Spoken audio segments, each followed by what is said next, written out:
Sometimes the people closest to us are the ones we understand the least. We see their flaws, but overlook their quiet acts of kindness. And far too often, it's only after they're gone that we truly realize who they were. This is the story of a son who only came to know his father when it was too late. I always hated my dad, because he was a motorcycle mechanic, not a doctor or a lawyer like my friends' fathers. In high school, when he picked me up on that old Harley, with his grease-stained leather vest and gray beard blowing in the wind, shame would burn in my chest. I never called him Dad in front of anyone.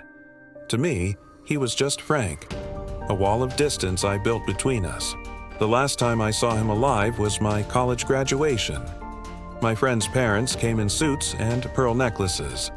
Frank wore his only pair of decent jeans and a faded button-up that couldn't quite hide the tattoos on his chest. When he tried to hug me after the ceremony, I pulled back. I offered only a stiff handshake. The pain in his eyes still haunts me. 3 weeks later, the phone rang. A logging truck had crossed into his lane on a mountain road in the rain. Frank never made it home.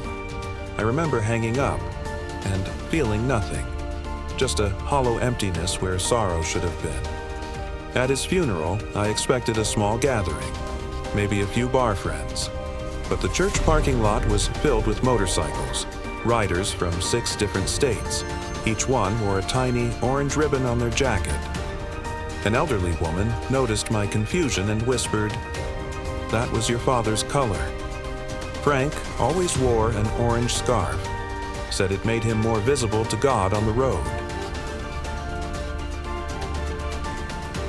I never knew. There was so much I didn't know. Inside the church, they called him Brother Frank. I heard stories I'd never imagined. The charity rides he organized for children's hospitals. The nights he delivered medicine to the elderly across icy roads. How he never passed a broken-down car without stopping to help. "Frank saved my life," a man wept. "I've been sober for 8 years. He found me in a ditch, ready to end it all. He wouldn't leave until I accepted his hand."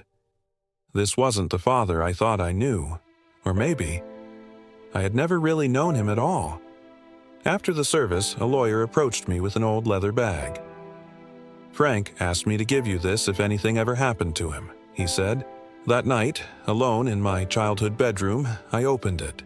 Inside was a bundle of papers tied with an orange scarf, a small box, and an envelope with my name written in his rough, heavy handwriting. And for the first time in my life, I wished I had called him Dad. Stories like this remind us that sometimes the greatest lessons in life come too late. On my channel, MindSnap, you'll find many more stories and ideas that challenge the way we see ourselves, our choices, and the people around us. If this story moved you, I invite you to explore more, because every story might change the way you see life.